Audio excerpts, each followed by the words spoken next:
This is Trend Following Radio, where great thinking comes alive. Nobel Prize winners, legendary traders, best-selling authors, and the pros that know what drive us irrational human beings.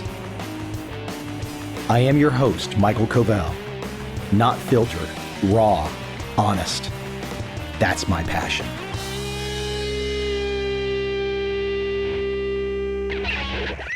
A little best of this post 4th of July 2023. An important trend following episode, reaching back to my archives. A very clear and mechanical way of thinking. If you can adopt this mindset, you're going to make a lot of money across your lifetime. Guaranteed. I hope you enjoy. Today in the show, I have Ewan Kirk. He's the head of Cantab Capital in Cambridge in the UK. Ewan brings very clear and strong opinions. I'm sure there's probably a few things that he says in this interview that will be enlightening, and perhaps a few people will feel like their feathers are ruffled. But nonetheless, I love it. What a great story from 2006 to today. Growing his assets under management from around 30 million to over 5 billion. Inspiration as well. Ewan has seen his net worth climb from not super high to super high. I think super high, a $500 million plus would be quite inspirational. A trend following trader plus other strategies, but clearly a trend following foundation. One thing to keep in mind also, September of 2014. For all of the last couple years where you'd read these articles, is trend following dead? Is trend following dead? Trend following's over. September 2014 comes along and boom. It's not about consistent profits. Consistent profits, predictable profits are the holy grail. You're never going to get there. Better to have a strategy that takes those small losses and then finds those big months, those big periods where the world changes, where profits come unexpectedly. That's trend following. I hope you enjoy this conversation.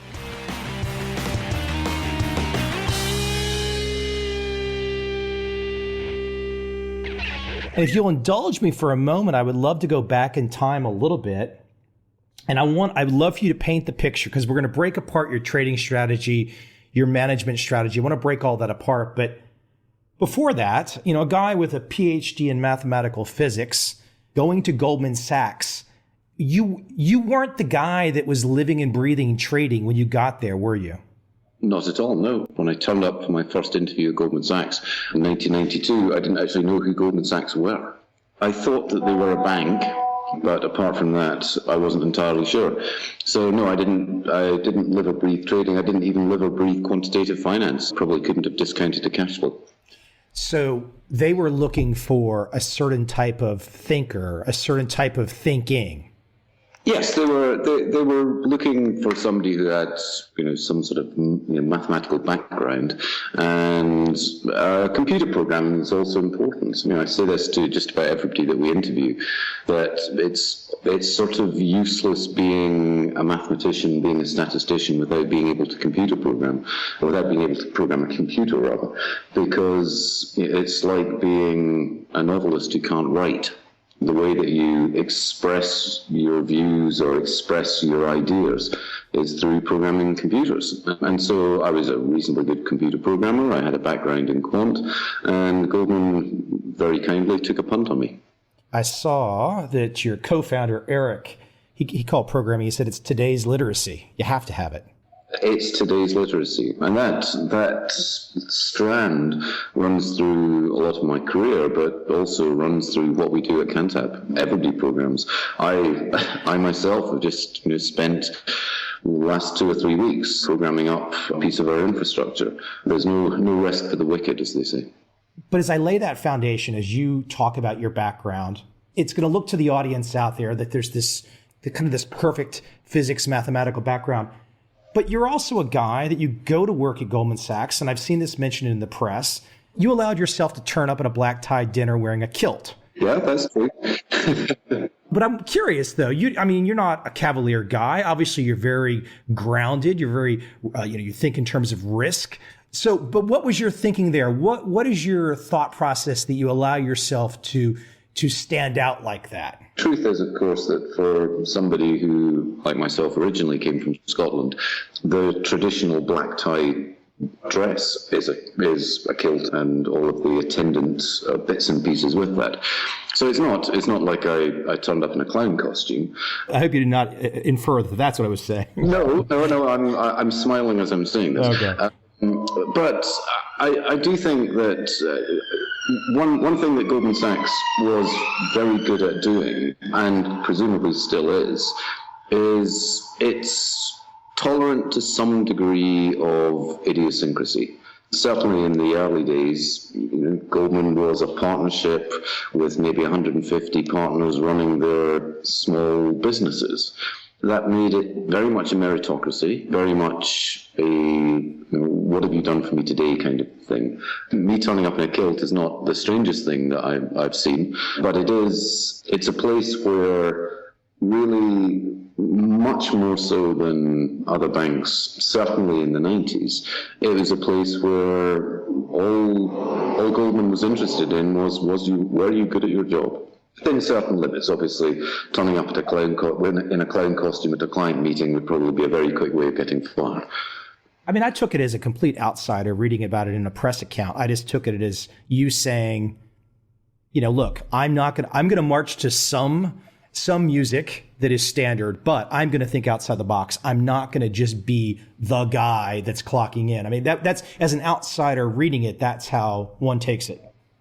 I probably couldn't violently disagree with that view. No, I think yes. There's certainly some of that in me is to not just be the guy. Although to put this in context, Goldman Sachs, to take that as an example, Goldman Sachs is a very serious, very successful U.S. corporate, and there's a limit to how outside the box you can think in a bank, and quite rightly too. Banks are responsible for a lot of risk for their customers. They're responsible. They have a fiduciary duty in lots of cases. Yes, you can be a little bit idiosyncratic sometimes, but at the end of the day, it is a big U.S. corporate. I want to break apart some of your strategy ideas and how your firm operates, but I wonder if you would be willing to paint a picture for me. I'm curious when I can look at the success of the London CTAs, the London quants, those many that have trend following backgrounds. Why did the switch happen? Why did London become the spot? For example, so many of the long-standing early pioneer trend following CTAs were from the US. What was the switch flip? That's a good question. It's not one I immediately have an answer for, but I can speculate. I think if we think about the very early trend following, the history of the industry is the very early trend following, the turtles. We're talking mid 80s there, maybe early 90s. The kickoff for the London, or maybe better to call it the European scene, probably happened in the mid to late 90s with AHL, obviously, the granddaddy of us all, and then Winton and Blue Trend and Aspect and ourselves and a whole plethora of really great firms in Europe. I think partly the reason why we maybe managed to become more successful or grow was more of a scientific approach to investment and statistics. I look back at some of these things that I see in the old tattered books about average true range and breakouts, and it seems like the Dark Ages. We are thinking in a much more statistical sense, much more scientific, I think. And it's not just enough that it happens to have worked. Possibly that's, maybe we can thank David Harding and the rest of the team at AHL for building that into the consciousness, and then it just takes off. Why? So the question there is: so why didn't the CTAs in the US follow that lead? I would clearly believe that a more scientific approach to investing, a rigorous statistical approach to it, I clearly believe that that's better than just a rule that happens to have worked in the past. But it's not clear to me why that would then not be transplanted back. I remember, even though we started in 2006, 2007, I do remember people asking me, again, particularly in the States, why do you weight your positions by risk? Why don't you just take a constant lot quantity? 1 lot of this, or 10 lots of this, and 10 lots of that, and 10 lots of the next thing. And obviously that's, there's no other way. That's just madness in a world where you have a contract like the wheat contract, which is maybe, $20,000, and the nickel contract, which is $250,000. It's just an insane way of doing it. But it was the tradition, and our industry is quite conservative. The idea of this, there's a small subset of investors who want the new thing, believe maybe that there's some fabulous technique out there that's just going to predict what the S&P is going to be tomorrow. But there are also people who want it to be the way it was, and anything that steps outside that is maybe a little bit different. Fair enough. Let me jump into some issues that are near and dear to you, central to how you look at markets, your trading strategies. You're talking to clients and you have to tell the new client, and this could be a very experienced client, perhaps they're not experienced with your strategy yet. And you ultimately have to bring up the conversation of, hey, look, losses are statistically inevitable. You can't get around that fact. Now, there's still a significant number of people in the population out there, whether they're very astute about investing or not so astute, they still don't want to imagine losses as part of the game. Yep, people are desperate to invest in something which never loses money. And that is, of course, why Bernard Madoff existed. There's a great phrase by John Maynard Keynes where he said, in the field of fraud and deception, demand creates its own supply. Everyone is desperate. Everyone is desperate to invest in something that doesn't lose money. I'd like to invest in things that don't lose money. I'd like to come up with a strategy that never loses money. Of course, we all want that. But the reality of almost all investing is that if you're really good and or really lucky and you've got a very long track record, maybe 20, 30 years, and you've never changed your strategy over that period, which of course none of these things are really true for anybody, maybe the best you can hope for is a Sharpe ratio of 0.8, 0.9, maybe 1. I know that there are some more liquid, say, stat arb strategies which can outperform that for a long period of time, and then, of course, August 2007 happens. But broadly, a good investment strategy, an outstanding investment strategy, is something which, over a long period of time, has a Sharpe ratio of 1. Investors should really want that. So, a 20% volatility with an average gross 20% return, that would be great. But that does mean something with, say, a 20% volatility. Every 2 years, it's going to have a drawdown of 15%, statistically. Every 4 years, it's going to have a drawdown of 20%. This is just what happens. Even if the system truly has that return profile, it's going to experience those kind of drawdowns, and it's going to experience losses.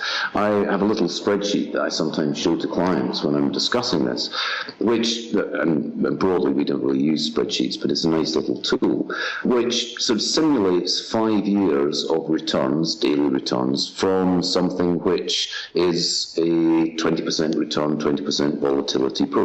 So, effectively a Monte Carlo simulation, if you want to call it that. And every time you press F9 on this spreadsheet, it draws another graph of another realization of this random but positive process. You don't have to press F9 very often before you get a history which loses money in a straight line for 5 years, which has a 40% drawdown. And remember, this is something which is guaranteed to make 20% per annum over a long enough period. So the expectation of losses is something that everyone should build into their investment process at all times, and it's something that investors do. And the majority of our investors are institutions. They're pension funds, they're insurance companies, they're sovereign wealth funds, they're endowments. To be very fair to these investors, they are really quite sophisticated and they understand that. And so I think if you're sometimes when you're speaking to maybe high net worth individuals or smaller family offices, the desire there to protect capital is much stronger. You have to be extremely clear about the fact that there are things that will happen in the future which will be unpleasant. The other thing you have to do is explain to investors when you're making money that it probably won't last. Do you see the demand for that discretionary macro trader hedge fund that just says, trust me, I have the experience, I can call the direction, I can position these multiple futures contracts across all these different markets, just trust my discretion. Do you see the demand for that waning? Obviously, by the time somebody's sitting on the other side of a table from me, they're probably not going to be asking me that question. And I am, of course, very clear about the fact, particularly when people say, well, do you take risk off? Do you put it on? How about taking off your bond position or adding more of this? I'm very clear about the fact that I cannot see into the future. I'm not psychic, so therefore I don't have any skill in that. That my skills lie elsewhere. There is an argument that, at least in terms of positioning longer term, maybe nobody has skills like that. Maybe it is just impossible. I could certainly argue both sides of that. I think the demand for discretionary trading probably comes from the reactive demand. It's extremely hard to write a model. Well, it's impossible to write a model that can react to every last move in the market or react to a piece of information that's coming in. I don't know. September the 11th is probably a very good example of a piece of information that arrived, the world changed at 9:02, and systematic models knew nothing about it, whereas discretionary traders clearly did. So in those kind of events, it's quite possible that discretionary traders will outperform, and I can understand why people have that demand for it.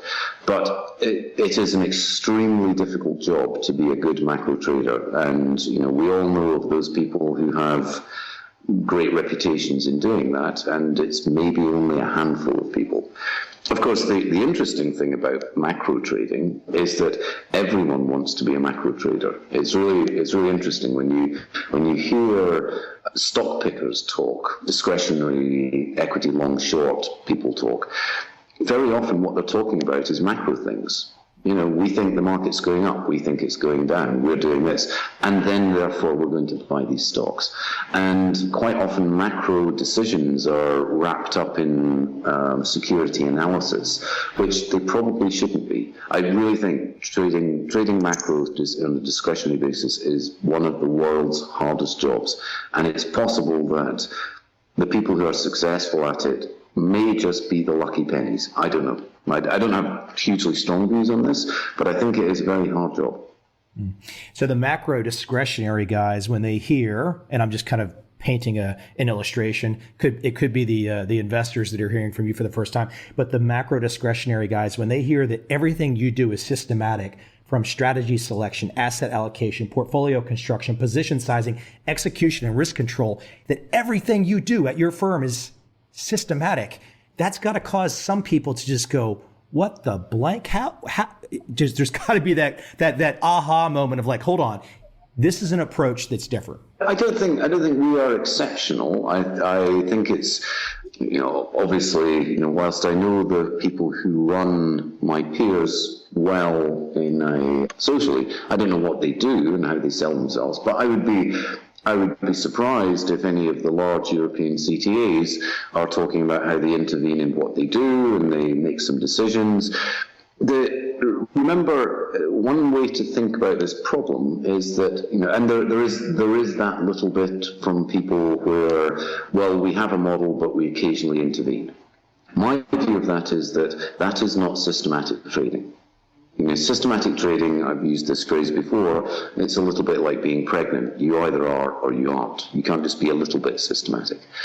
I often say to people who, are maybe pitching me with systems that are a model that they then put a discretionary overlay on, I say, well, why don't you just run 2 books? Run the model in one book and run your discretionary overlay as another book, and then just see which one makes money.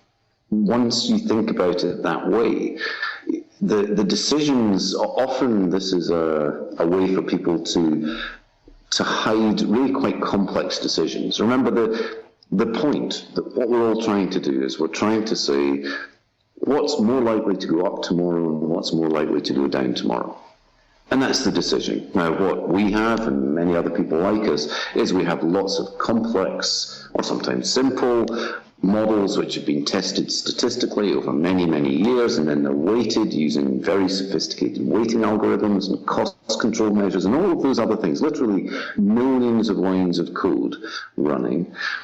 And all we're trying to do is forecast whether or not something's going to go up or down tomorrow. Very often people intervene in their models by saying things like, well, I think vol's going to come off tomorrow, or correlation's going to go up, or I don't think this model's going to work as well tomorrow. Now, that's a very complex statement. The amount of analysis you would have to do to say that, for example, a trend following model isn't working very well and is unlikely to work tomorrow, since it's so difficult to do that for something as simple as an asset, the idea that you can do it for something as complex as a model which is running on 120 different assets with various risk weighting and cost control measures on top of it, seems to me to be unlikely. Yeah, fair point. Fair point. Why don't you talk about part of your process under the hood, in the sense that you like the idea of prove a strategy is broken rather than it's right. Yeah, I don't think I'm the first person to come up with that, in that, effectively that is the scientific method which has been working pretty well for humans since the Greeks came up with it. Science is about proving things wrong. Okay, it's not about proving things right. What you're trying to do is break your strategy. You can never really prove that a strategy works or doesn't work.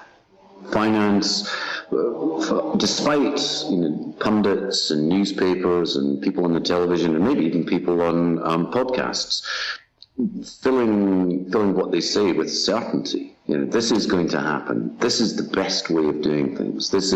Our systems are better than somebody else's systems. Our stock portfolio is better than somebody else. I know this, I know that.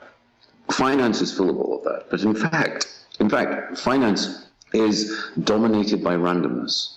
Randomness is everything.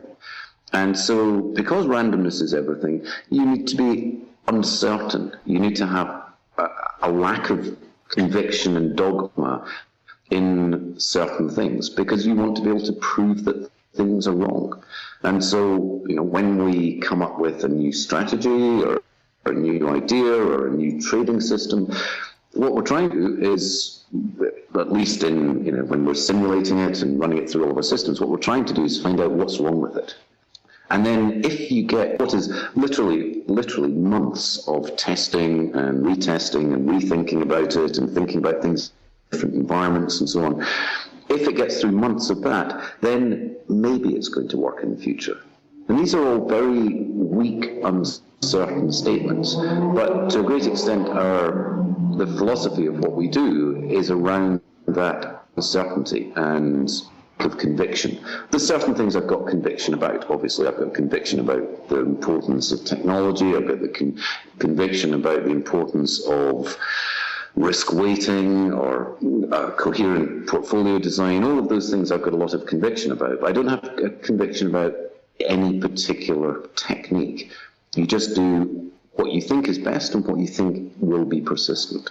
Yes, I love the way of dealing with uncertainty, because it seems like until the last handful of years in the financial the fund management arena, so many people desire certainty. And so it's refreshing. And of course, as you say, you're not the only one. It's refreshing to hear that I just don't know. I'm doing the best that I can, but I don't know. And I really don't think anyone else knows. Yeah, there's a little phrase that I sometimes use, which is that systematic trading it's what we are trying to do as scientists in finance is a little bit like sort of dimly being able to forecast what the weather is going to be like tomorrow.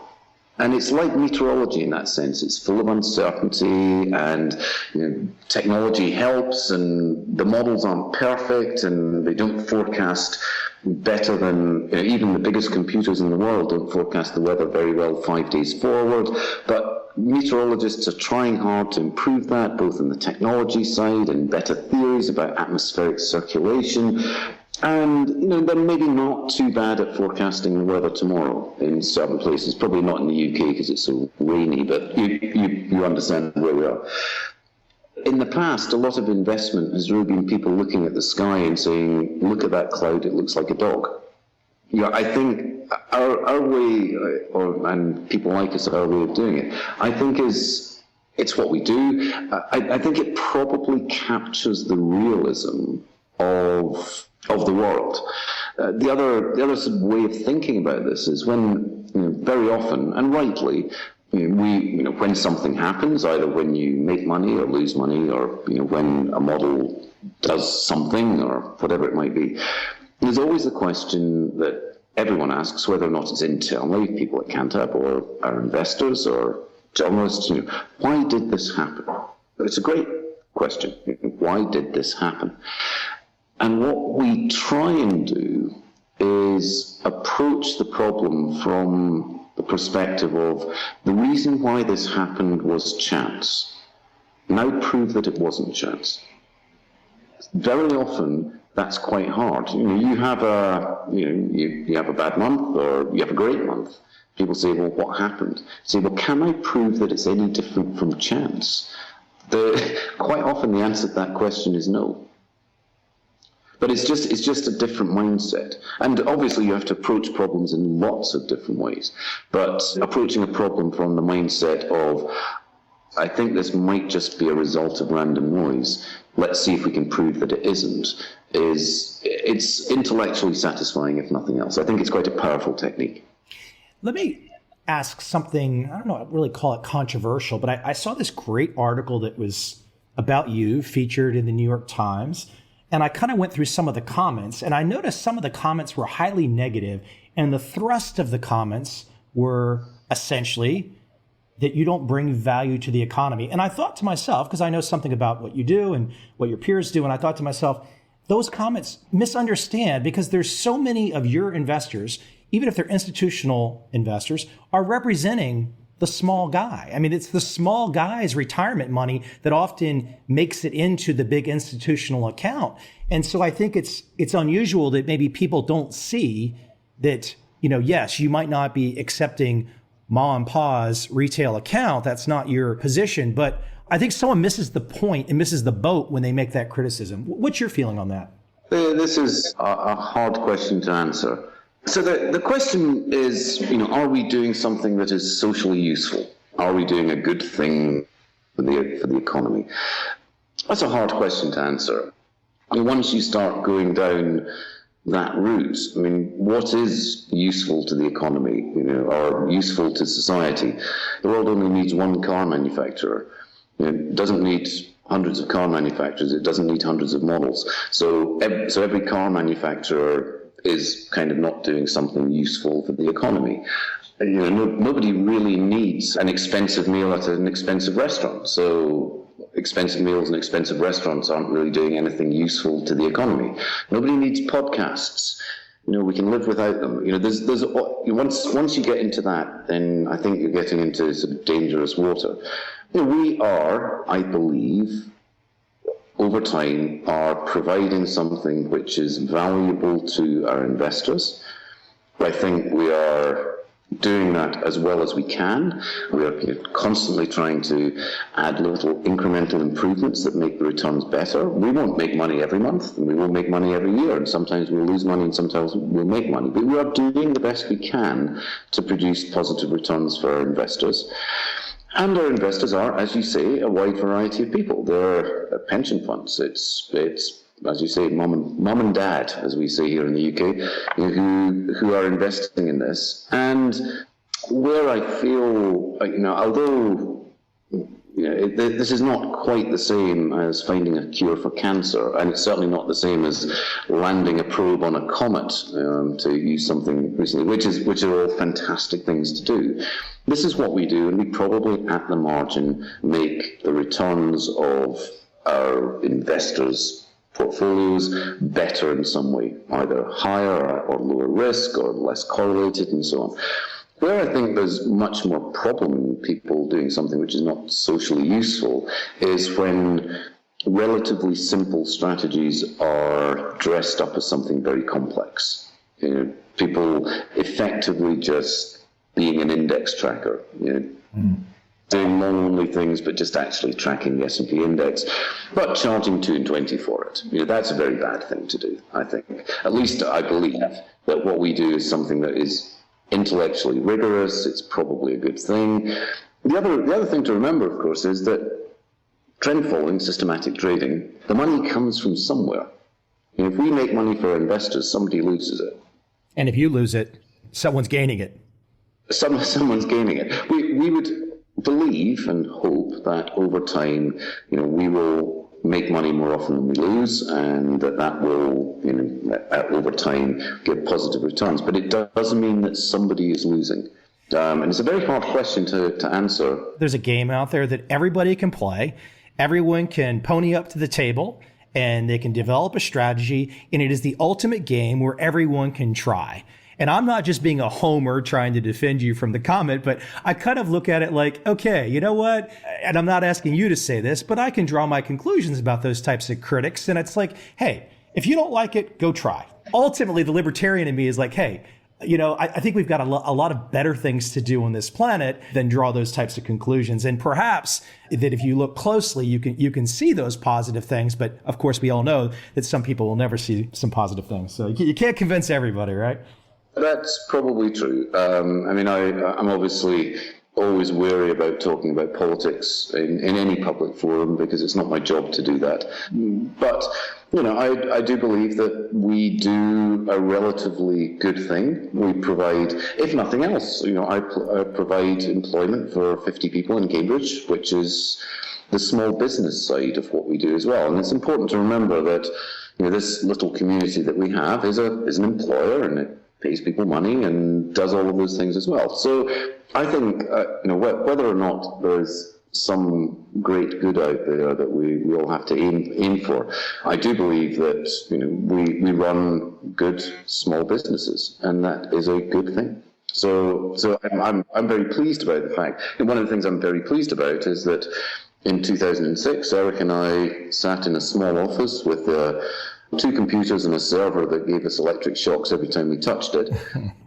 And from that, we have built a business. It's a small business, and it's a business that, like any small business, can go through bad times and could potentially go bust. And all of the efforts associated with running small or medium-sized enterprises, we've managed to survive for 8 or 9 years now.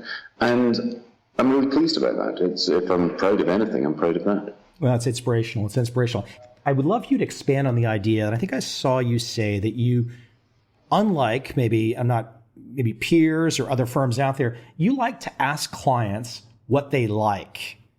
Not necessarily force things on clients. If you could expand on that, because clearly some clients are not going to have the technical market know-how that you do, so there's going to be some desire for guidance. So maybe I'm taking a little bit of that out of context, but could you expand on the idea of seeking client feedback for what they want? That's maybe taken a little bit out of context. I think it is important to understand what your clients utility function is, to use that scientific phrase. What are they looking for? What do they expect from an investment? And that sort of informs the way that you explain things to them. As you say, generally, although all of our clients are very knowledgeable and sophisticated in lots of different areas, and of course they have to cover all types of investments and all types of asset allocation, they're almost certainly less knowledgeable than us in the very area that we do, systematic macro trading or systematic micro trading. So I'm struggling to remember that particular quote, but I think the point here is that you do have to understand your clients' drivers. What is it that they are looking for in their portfolio? What do they expect? And it isn't a question of us sort of sitting on one side of the table saying, what do you want? We've got it. You just ask, we'll give you that. But understanding what drives the decision-making process, who their stakeholders are. We, for example, we have two products. We have a original quantitative fund, which is higher volatility, it's 20%. It's higher octane, it's 2 and 20 fees, so it's very much in that mold of high octane, very diversified, systematic macro and micro trading. And we also have another product which is lower volatility. It's 10% volatility.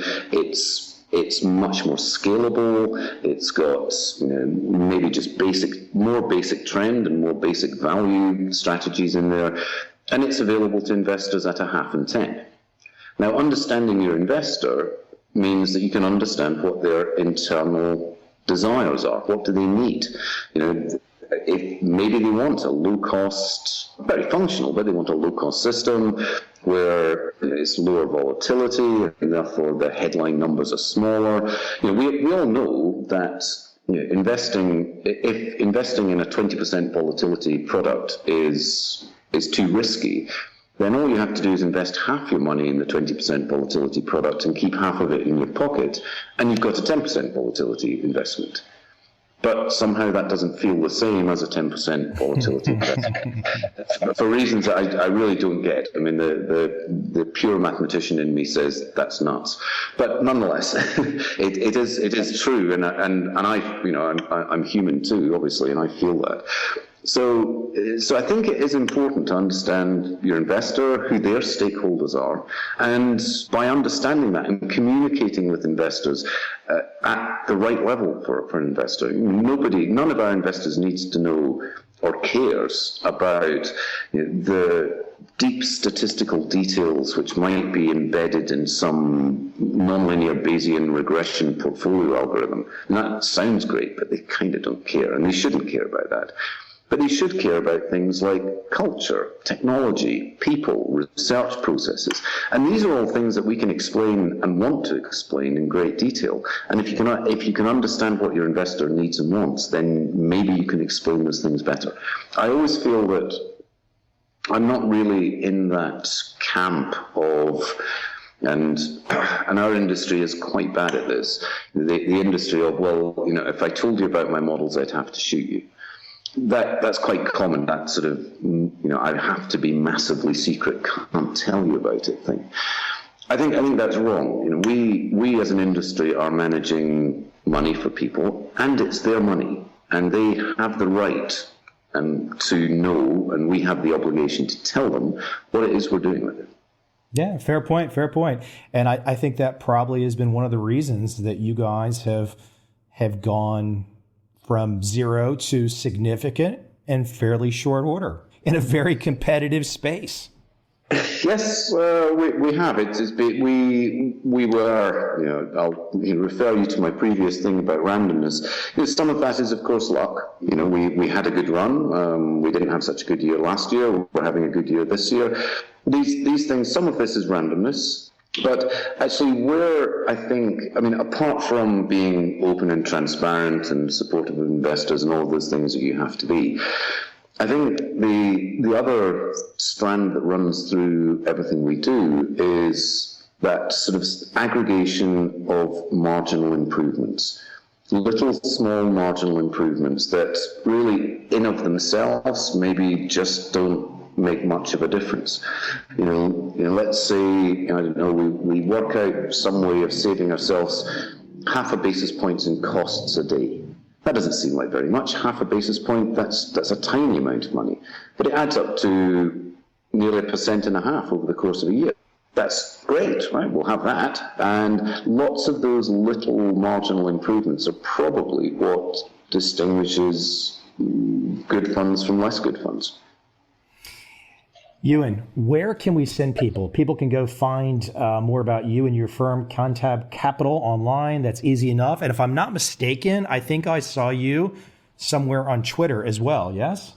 I think I don't really tweet anything about finance at all. It's not, I don't think it's the format of 140 characters is not really ideal for extensive thought and analysis of things. But our website's a great place to find out a lot more about the firm. All of the contact details are there, and that really I actually quite like our website. I think it gives a very good impression of the firm and how we work and our culture and the products that we have. So yeah, the website's a really good place to find out about Cantab. And obviously if any of your listeners are in Cambridge, I'm more than happy to just drop in and see us. Ewan, hey, my pleasure. Thanks for coming on today. I hope some of my questions were not too far out from left field, right field. I hope you seem to handle everything with aplomb and very smooth and diplomatically. So the one though about the guy that was the critic, he actually annoyed me more than anything because I was like, I just want to strangle him. But one of the things you have to remember in life is that not everybody's going to think that you're great. Yeah, and there are valid criticisms. I'm quite phlegmatic about these things. There's valid criticisms about systematic trading. There's valid criticisms about the finance industry, and just getting annoyed about it doesn't help. You've got to take those criticisms on board, understand why they've happened. There's been a lot of, as we know, and lots of stuff in the press about bad things that have happened in finance. Sure. People are right to criticize. I'm not going to get annoyed about it because maybe some of the criticisms are valid. We certainly don't have a monopoly on the truth. No, but as somebody who's watched this particular space for a long time and going back many, many decades, I think there is something noble about the systematic guys that have done this for a long time. I think there's something, as you talk about the bad things in the finance space, the Madoffs of the world, or a particular strategy that blew up that wasn't so great, there is something generally consistent that you can kind of hang on to in this systematic space. Like you said, though, maybe things break and it all falls apart at some point in time, but knock on wood, for several decades or more, it's done pretty well. I think you can probably summarize it as, I think people in the systematic space, we try harder. To use that old Davis ad, we do try. I know just about everyone in the European space. I know that everyone is completely focused on just doing the best thing they can, and I think that's great. There's very few. Well, I've certainly never met any sort of charlatans or people that are just knocking together any old rubbish just so that they can raise some assets. People try really hard, and sometimes we fail, but on average, I think the industry succeeds. And the industry's been in the doldrums for 2 or 3 years. There's been trend following in particular, hasn't performed very well for probably the last 3 years. It's performing very well in the last 3 months. That's how it goes, though, right? It's it's not necessarily consistency. It can just come boom, and you all of a sudden have a September of 2014, and everyone goes, "Where'd that come from?" And you're like, "Hold on, that's trend following." That's the way it works. That's an interesting thing for people. I explain. When people say trend following hasn't worked for 3 years, if you take a simple trend following model and just run it across 100 assets, when trend following is working really well, it's maybe working on 60 assets and not working on 40. And when it's not working, it's working on 45 assets and not working on 55 assets. So there's never really been a period in history where trend following hasn't worked on something. It just hasn't worked on enough. And now, of course, we're in a situation where, and I've got to be careful always to say, we're not a trend follower alone. We do lots of other stuff. But, trends in bonds, trends in ags, trends in the yen, trends in energy. I mean, this is all working out really well. And we're in one of those golden periods where trends are working on quite a lot of different things. That too won't last. Over time, there'll be ups and downs. But over a long enough period of time, trend following and more generally systematic macro trading has done incredibly well. And presumably, and this is the little scientist and uncertainty in me coming out, and presumably with a reasonable degree of probability, it will continue to work in the future. Hey, look, if anyone out there looks at a systematic quant track record and it's all black ink, then you've got trouble. I refer you to my previous answer about Bernard Madoff. Yeah. Hey, Ewan, it was a pleasure having you on today. Thank you for providing some great insights and experience to my audience. It was my pleasure, Michael. Thank you very much. Thank you. Take care.